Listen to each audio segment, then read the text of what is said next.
सुधांशु अधिकारी पतंजलि योगपीठ ओडिशा प्रभारी।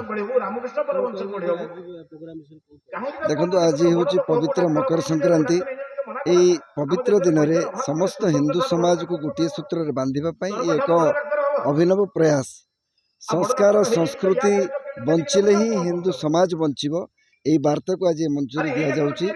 प्रत्येक दिन आम सकाळु उठी जदि वसुधा माता धरित्री मातार पूजा करुँच तेबे जाई ए देश संस्कृतिर सुरक्षा हो पार। आज ये जो कार्यक्रम अनुष्ठित होउची ए कार्यक्रम मूल उद्देश्य होउची घरे घरे योग यज्ञ आयुर्वेद एवं सर्वोपरि वैदिक शिक्षा संस्कार को प्रवेश करवा। जोठी वेद संस्कृति प्रवेश करिवो सेठी निश्चित भाव में मानव कल्याण हो, से उद्देश्य रे ए विराट प्रस्तुति। आज ए कार्यक्रम में पाखापाखि 800 रु 1000 लोक उपस्थिति होती।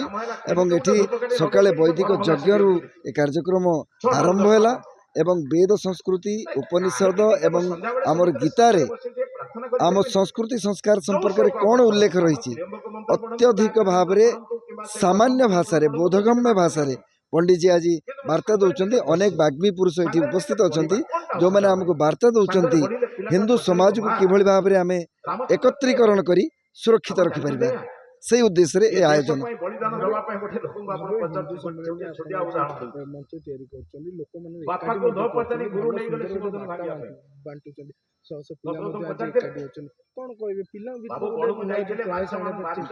देखो छोट छोट पिला माने आज मोबाइल भितर बुड़ी रही हाथ में मोबाइल एवं हाथ में लैपटॉप रही से पिता माता गुरुजनकर किभली सेवा करा जिवो से संपर्क में मूल्यबोध भित्तिक शिक्षा दि जाऊ ना।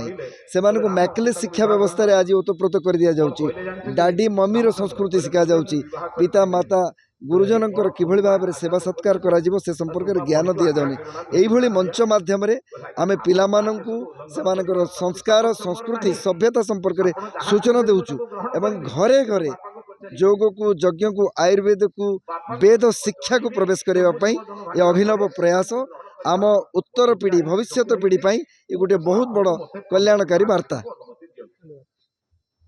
महापुरुष मानकर पोशाक झांकी यात्रा सहित संकीर्तन मंडली नहीं गोटे मंदिर सोलथिया ग्रामर मंगला मंदिर ठारू नहीं यही स्थान पर्यंत शोभा यात्रा पर आमर यज्ञ कार्यक्रम 108 कुंडिया यज्ञ कार्यक्रम आयोजन से उपलक्षे आज एठाकार यही अंचल सहस्राधिक लोक एकत्रित होकर पंडित वीरेन्द्र पंडाकर प्रवचन शुणापी बहुत आग्रह सहित ये अपेक्षा कर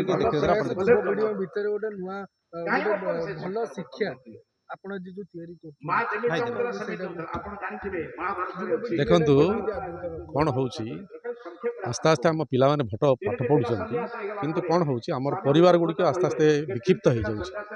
पिला मानक भितर जो निजर संस्कृति निजर ऐतिह्य विषय से सेतेटा सचेतन नहांती। तेणु यही सब कार्यक्रम करने माध्यम आमर जो युवपीढ़ी अच्छी आमर जो परवर्ती पीढ़ी आसूची सेमानकु सेमानकर संस्कृति सेमानकर ऐतिह्य विषय जन दिहूँ जहाँफल मन में कौन प्रकार हीनमान्यता पर न आसू से आमर संस्कृति आमर ऐतिह्य आम देश विषय जानतु ताहले कौन हम समाजर उत्थान हम राष्ट्र उत्थान यहाँ हूँ तार उद्देश्य। मुझे आनंद चंद्र साहू ये जो आज जो हिंदू सम्मेलन आरंभ होती तार जड़े कार्यकर्ता। आम हिंदू सम्मेलन आंदोलन कर कारण कौन ना आप देखु बर्तमान सामग्रिक विश्व राजनैतिक परिप्रेक्षी आम जिते देखुचे जे भारत एकुटी हो जाऊँ। आप देखु पश्चिमा देश अमेरिका और यूरोपीय संघ एवं मध्य प्राच्यर सबु देश केवल भारत विरुद्ध रे भारतर संस्कृति को नष्ट करने भारतर स्वाधीनता भारतर सुरक्षा भारतर परंपरा सबू नष्ट करने से विभिन्न धार्मिक अनुष्ठान को लगे एवं विभिन्न बल प्रयोग कर वाणिज्यिक कटकणा लगे आम देश को जो पूरा अलग करदेवाई व्यवस्था कर आम जदि आमर युवक मान छात्र मैंने सचेतन हेबे आम आम निज गोड़े छिड़ा हेबा आम संस्कृति उपर छिड़ा हेबा आम धर्म उपर छिड़ा हेबा फल आम समग्र विश्व को भी लड़ी पारिबा। लगुचे ମାନେ ଆମ ହିନ୍ଦୁ ସମାଜ ପଛରେ ପଡୁଛି